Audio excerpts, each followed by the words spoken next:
കൂട്ടുകാരെ എന്നാൽ IPL RCB ആധികാരികമായി വിജയം നേടി ചെന്നൈനെ അവർ തോൽപ്പിച്ചു. ടോസ് കിട്ടിയ ചെന്നൈക്ക് ഒരു ബോളിംഗ് തെരഞ്ഞെടുക്കായിരുന്നു.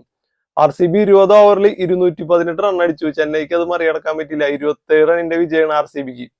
18 റണ്ണിന് ജയിച്ചാൽ മതിയായിരുന്നു. അവർ 27 റണ്ണിന്റെ വിജയം നേടി.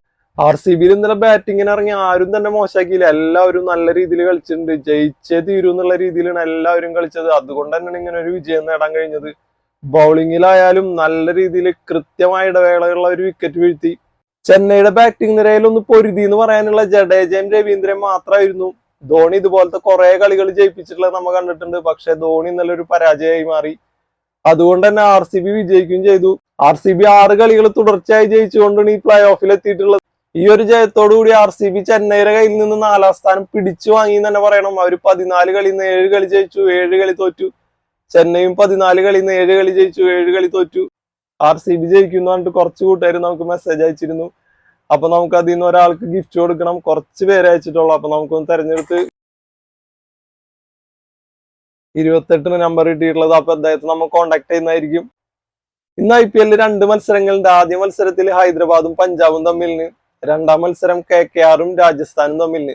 ഹൈദരാബാദിനെ പോയിന്റ് ടേബിളിൽ 3ാം സ്ഥാനത്തിന്. അവർ കളിച്ച 13 കളിയിൽ 7 കളി ജയിച്ചു, 5 കളി തോറ്റിട്ടുള്ളൂ. പഞ്ചാബിനെ 9ാം സ്ഥാനത്തിന്. അവരുടെ അവസാനത്തെ കളി നിന്ന് അവർ 13 കളിയിൽ 5 കളി ജയിച്ചിട്ടുള്ള, 8 കളി തോറ്റിരിക്കുന്നു. അപ്പൊ ഇന്നത്തെ കളി ജയിച്ചുകൊണ്ട് അവസാനിപ്പിക്കാനാണ് അവർ ശ്രമിക്കുക. പക്ഷെ എതിരാളികൾ ഹൈദരാബാദ് ആയതുകൊണ്ട് നമുക്കൊന്നും പറയാൻ പറ്റില്ല. കാരണം അവർ നല്ല ഫോമിൽ നിൽക്കുന്ന ടീമാണ്. അതുകൊണ്ട് പഞ്ചാബ് ഇന്ന് കുറച്ച് ബുദ്ധിമുട്ടും ജയിക്കാൻ വേണ്ടിയിട്ട്. രണ്ടാമത്തെ കളിയിൽ KKRും രാജസ്ഥാനും തമ്മിലാണ്. പോയിന്റ് ടേബിളിൽ 1ഉം 2ഉം സ്ഥാനത്ത് നിൽക്കുന്ന ടീമുകളാണ് കളിക്കുന്നത്.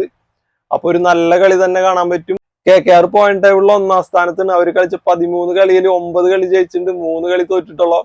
രാജസ്ഥാൻ 2ാം സ്ഥാനത്തുണ്ട്. അവരും 13 കളി കളിച്ചതിൽ 8 കളി ജയിച്ചിട്ടുണ്ട്, 5 കളി തോറ്റിരിക്കുന്നു. പ്ലേ ഓഫ് ഉറപ്പിച്ച 2 ടീമുകൾ തമ്മിലുള്ള കളി നിന്ന്. അപ്പൊ കൂട്ടുകാരൊന്ന് പ്രെഡിക്റ്റ് ചെയ്തോ ആരാ ജയിക്കാന്ന്.